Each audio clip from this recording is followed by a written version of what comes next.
हजारों साल पहले हमारे पृथ्वी पर डायनासोरों का राज हुआ करता था। जहाँ पर हम आज रहते हैं, इसी जगह पर डायनासोर रहा करते थे और इसी हवा में सांस लेते डायनासोरों ने करीब 1400 करोड़ साल तक पृथ्वी पर राज किया। और इन डायनासोर की कई हजार अलग अलग प्रजातियां थी।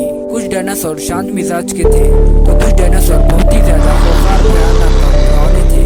इंसान से पहले ये पृथ्वी के सबसे ज्यादा सफल जीव थे। लेकिन आखिर अचानक ऐसा क्या हो गया कि जो इतने शक्तिशाली डायनासोर इस धरती से गायब हो गए। इनकी प्रजाति का पूरी तरह से नामो निशान मिट गया। तो इसे जानने के लिए हम चलते हैं उस वक्त में जब धरती पर डायनासोर्स का अंत हुआ था। तो चलिए बिना किसी देरी के शुरू करते हैं आज का ये शानदार वीडियो। आज से करीब 6 करोड़ 50 लाख साल पहले, यानी कि 6.5 करोड़ साल पहले धरती पर प्रकृति का राज हुआ करता था। हवा काफी साफ हुआ करती थी और पेड़ काफी ऊंचे हुआ करते थे।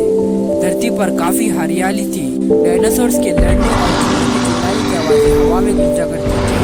छोटे से लेकर बड़ा जानवर हर कोई आराम से अपनी जिंदगी गुजार रहा था।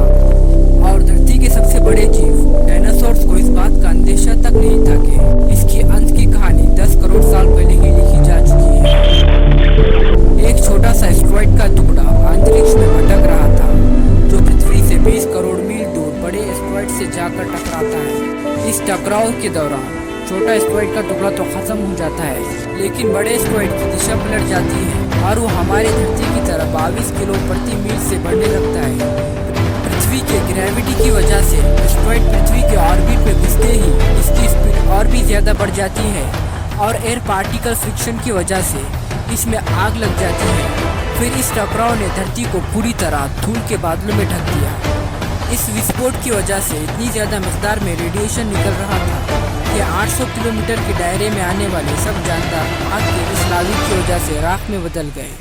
ये करीब 33,000 डिग्री सेल्सियस का एक बहुत बड़ा विस्फोट हुआ था।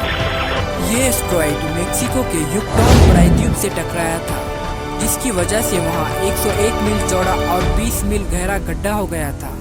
जब साइंटिस्ट के जरिए गड्ढे की जांच की तो वहाँ की चट्टान में सल्फर कंपाउंड पाया गया। जब ये एस्टेरॉयड चट्टान से टकराया था तो ये चट्टान धूल में बदल गई थी और उस जगह का मेटल और पूरे पत्थर टुकड़े टुकड़े होकर हवा में मिल गए, हवा में बिखर गए, जिसकी वजह से धूल का एक बहुत बड़ा तूफान आया था।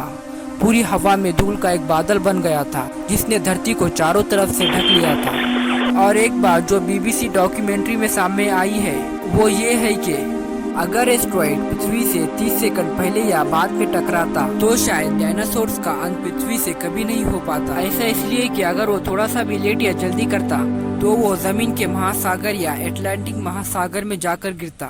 इसकी वजह से धरती पर इतनी बड़ी तबाही नहीं आती और ना ही धरती के ऊपर रहने वाले डायनासोर्स या दूसरे जानवरों को ज्यादा खतरा होता।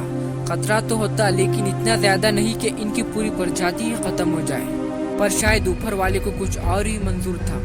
इस टकराव के करीब 16 मिनट बाद जमीन में ऐसा कंपाउंड पैदा हुआ जिसकी वजह से एक बहुत बड़ा भूकंप आया। इस भूकंप की वजह से जमीन पर जगह जगह बड़े बड़े सुनामी पैदा हुए। जो जानदार या डायनासोर आग से बच गए थे वो इन सुनामी की वजह से पानी में डूबकर मर गए। भूकंप की इन लहरों ने जमीन पर मौजूद सारे ज्वालामुखी को एक्टिवेट कर दिया, जिसकी वजह से पृथ्वी पर मौजूद हर कोने पर ज्वालामुखी फटने लगे और बचे हुए डायनासोर्स इन विस्फोट की वजह से मर गए। ये नज़ारा पृथ्वी के इतिहास में महाप्रलय का सबसे खतरनाक नज़ारा था। इस भूकंप से जमीन पर रहने वाले जानदार और डायनासोर तो मर गए, लेकिन हवा में उड़ने वाले जीव कुछ समय के लिए बच गए। लेकिन विस्फोट की वजह से जो लाखों टन मेटल, धूल, पत्थर के टुकड़े और लावा हवा में चला गया था वो करीब विस्फोट के 40 मिनट बाद धरती पर वापस गिरने लगा और ग्रेविटेशनल फोर्स की वजह से उन पत्थर के टुकड़ों में भी आग लग गई। ये एक ऐसा नजारा था जैसे मानो आसमान से गर्म लावा और बड़े बड़े पत्थर के गोले गिर रहे हो।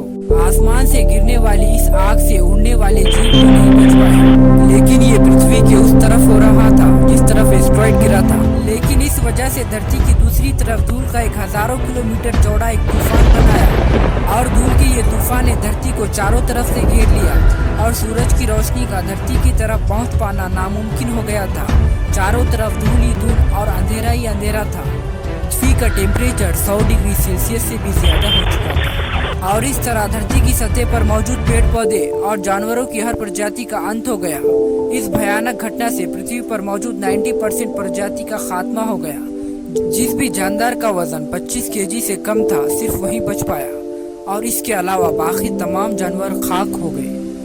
इस महातबाही में लाखों की संख्या में जीव मारे जा चुके और दोस्तों यही वो दिन था जिस दिन डायनासोर्स का इस धरती से राज खत्म हो गया। इनकी प्रजाति का पूरी तरीके से खात्मा हो गया। जिन डायनासोर्स ने धरती पर 14 करोड़ साल तक राज किया वो अब सिर्फ कहानियों और किताबों में ही रह गए हैं। लेकिन इस महातबाही ने छोटी प्रजाति के जीवों के लिए एक सुनहरा मौका लेकर आया और वो प्रजाति थी मैमल्स की और यहीं से डायनासोर्स के अंत की और इंसान की धरती पर राज करने की शुरुआत हुई। दोस्तों वीडियो पसंद आए तो चैनल को लाइक और सब्सक्राइब जरूर करें ताकि ऐसे ही अमेजिंग वीडियो आपको हमेशा मिलते रहे।